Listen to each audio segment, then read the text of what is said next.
Hello hi welcome back to my channel Sandy Shiva vlogs. ఎలా ఉన్నారు అందరూ? మేమైతే చాలా బాగున్నాం. ఈ వీడియో చూసి మీకు నచ్చినట్లయితే లైక్ చేయడం మాత్రం మర్చిపోకండి. ఈరోజు పీర్ల పండుగ కాబట్టి మా విలేజ్లో ఎలా సెలబ్రేట్ చేసుకుంటాం, ఎలా జరుపుకుంటాం అనేది మీకు చూపిస్తాను. పీర్ల పండుగ అంటే ఫస్ట్ స్పెషల్ మన ఇంట్లో ఉండేది మాలీదా. నేను కూడా ఈరోజు మాలీదా ప్రిపరేషన్ చేస్తున్నాను. మీకు ఎలా చేయాలో కూడా చూపిస్తాను. నేను చేసే విధంగా మీకు చూపిస్తాను. నేను గోధుమ పిండితో చేస్తున్నాను మాలీదా. బియ్యం పిండితో కూడా చేస్తే బాగుంటుంది టేస్ట్. నాకు ఈరోజు బియ్యం పిండి ఇంట్లో లేదు కాబట్టి గోధుమ పిండితో చేస్తున్నాను. గోధుమ పిండి నేను ఒక 4 కప్స్ తీసుకున్నాను. బెల్లం ఒక 1/2 kg తీసుకున్నాను. తీసుకొని పిండిలో కొంచెం నెయ్యి వేసి ఉప్పు వేసి బాగా పెట్టుకోవాలి. పెట్టుకున్న తర్వాత మనం సేమ్ చపాతీలాగానే చపాతీ చేయాలి. చేసి చపాతీ బాగా కాల్చాలి. అంటే మరీ ఎక్కువ కాకుండా లైట్గా అటు ఇటు కాల్చిన తర్వాత ఆ చపాతీని మనం తరిగి పెట్టుకున్న బెల్లంలో వేసి కాసేపు ఇలా ఒత్తాలి. అలా ఒత్తడం వల్ల ఆ వేడి నుంచి లోపల బెల్లం కరుగుతుంది. తర్వాత ఆ చపాతీని మనము చిన్న చిన్న తుంకలుగా చింపేయాలి. ఇలా చూపించిన విధంగా చేయాలి. ఇలా మొత్తం చింపేసిన తర్వాత ఒకసారి కలిపి పెట్టుకోవాలి. పెట్టుకొని మళ్ళీ ఇంకో చపాతీ చేసుకొని మళ్ళీ ఆ చపాతీని ఇందులో కలుపుకోవాలి. సేమ్ ఇదే విధంగా మనం ఆ బెల్లానికి సరిపడా చపాతీలు చేసి మనం కలిపి పెట్టుకోవాలి. ఇలా చపాతీలు బెల్లం మొత్తం బాగా కలిసేంత వరకు కలిపి పెట్టుకోవాలి. తర్వాత ఇందులో కొంచెం నెయ్యి వేయాలి. తర్వాత కొంచెం ఇలాచీ పౌడర్ వేయాలి. తర్వాత కొంచెం సోంపు వేయాలి.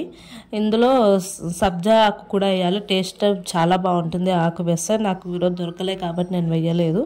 అంతా వేసి బాగా ఇలా చూపించిన విధంగా బాగా తడపాలి చేత్తో. తర్వాత బాల్స్ లాగా చేసుకోవాలి. బాల్స్ మన ఇష్టం ఎన్నైనా చేసుకోవచ్చు. కొంచెం చేతికి నెయ్యి రాసుకొని జర గట్టిగా ప్రెస్ చేస్తూ ఇలా చేస్తే మనకు బాల్స్ రెడీ అయిపోతాయి. నేను చూస్తున్న విధంగా చేయండి. మాలీదా రెడీ అయిపోయింది. ఇప్పుడు తర్వాత నేను రెడీ అయిపోయి మా ఇంటి ముందు దర్గా ఉంటుంది, అక్కడికి వెళ్తున్నాను. మాలీదా, కొబ్బరికాయ, అగరబత్తులు, ఊదు, బెల్లం ఇవన్నీ తీసుకొని వెళ్తున్నాను. దర్గా మా ఇంటి ముందే ఉంటుంది, చాలా ఫేమస్. మేము ప్రతి శుక్రవారం అక్కడ దీపం ముట్టించి దేవునికి మొక్కుతాము. మా ఊర్లో అందరూ ఈ పీర్ల పండుగ రోజు 3 to 6 వరకు ఈవినింగ్ వాళ్ళు చేసుకొచ్చిన ప్రసాదాలు ఇక్కడ తీసుకొచ్చి దేవునికి చదివించి మొక్కుకొని వెళ్తారు. నేను కూడా దర్గా లోపలికి వెళ్ళి ప్రదర్శనలు చేసుకొని మాలీదాను చదివించేసాను. కొబ్బరికాయ కూడా కొట్టాను. తర్వాత ఇక్కడ పీర్లు వస్తున్నాయి. బయటికి వచ్చేసాను దర్గా నుంచి. ఇప్పుడు ఈ పీర్లు దర్గా లోపలికి వెళ్తాయి.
ఇక్కడ పీర్లు దర్గాలోకి వచ్చిన తర్వాత పిల్లలు కాని వాళ్ళు, ఏదైనా నెగిటివిటీ ఉన్న వాళ్ళు, చిన్నపిల్లలు బాగా సతాయిస్తున్న వాళ్ళు ఇక్కడ వాళ్ళతో మంతరిప్పించుకుంటారు. అసలు పీర్ల పండుగ అంటే ఎంత సందడిగా ఉంటుందో కదా. ఊరు మొత్తం కులం మతం అనేది లేకుండా అందరూ ఈ పీర్ల పండుగను సెలబ్రేట్ చేసుకుంటారు. మార్నింగ్ లేవగానే ఆ డప్పుల సౌండ్, మళ్ళీ ఈవినింగ్ టైంలో హలావ్ దగ్గర ఎంత సందడిగా ఎంత బాగా అనిపిస్తుందో పీర్ల పండుగ. మేమైతే మా విలేజ్లో ఇలా సెలబ్రేట్ చేసుకున్నాం. మీకు ఈ వీడియో నచ్చినట్లయితే please subscribe my channel and like చేయడం మర్చిపోకండి.